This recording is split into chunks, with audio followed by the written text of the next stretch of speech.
since Kara grew up here in Wichita and Nick grew up in St. Louis. God had to do a little bit of work to bring them together. Luckily, providentially, they both went to KU, and through the kindness of their hearts, just the giving people they are, through working with a friend, with a student government, volunteering their time, they were able to meet each other. I think it's fitting that they were doing just an act of goodness, how they met each other, that shows their characters. Kara, you were that freshman girl, energetic, passionate, and mature beyond her years. You were that sophomore girl, now different than before, catching my eye all over again. You were that junior girl, taking a risk on a guy 700 miles away. You were that senior girl, hardened by a changing world, but closer to me than ever before. Nick, I love the way you eat the healed pieces of bread because you know I don't like them. The way you wrote me love letters every day for over an entire year, counting down the days we had in long distance. The way you are patient with me, even when I'm being stubborn and you end up being right. The way you always make me feel beautiful, even if I'm just in sweats. I love the way you crinkle your nose when I win a debate with you. I love the way you honor your faith and cherish your family. She is the perfect balance of driven and carefree. She's apologetically herself, and she's silly one minute and completely full of wisdom the next. So especially with big decisions, she is the queen of the mental pro-con list.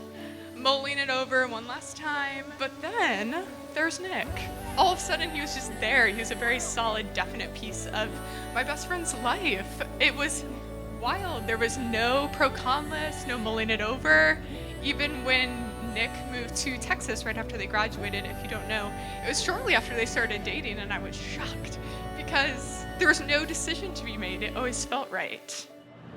I bought 2 rosaries when I was 18 years old when I was in Rome, and I bought one that I was going to pray for my future husband on. So I've been praying on this rosary for you for the last 5 years, and so that's my gift to you.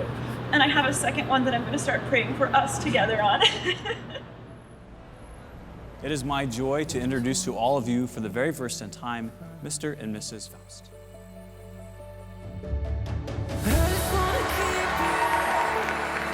Anytime any one of us would have a problem, big or small, Nick was always the first person that would be there. The things that I remember most and appreciate the most about Kara, number one, integrity. She's a strong woman, and I'm most proud of one thing, and that is she has an amazing amount of compassion towards others. Knowing and loving you has been the greatest and most wonderful adventure of my life. Thank you so much for giving me the honor of becoming your wife. I can't wait to see what life has in store for us. I love you. When decisions are no-brainers, and when it takes an hour for us to decide what to eat or to watch on TV. Today and in our last days, never wavering. Kara Mae Kellogg, once that energetic, passionate, mature freshman girl, now to be my wife. I love you.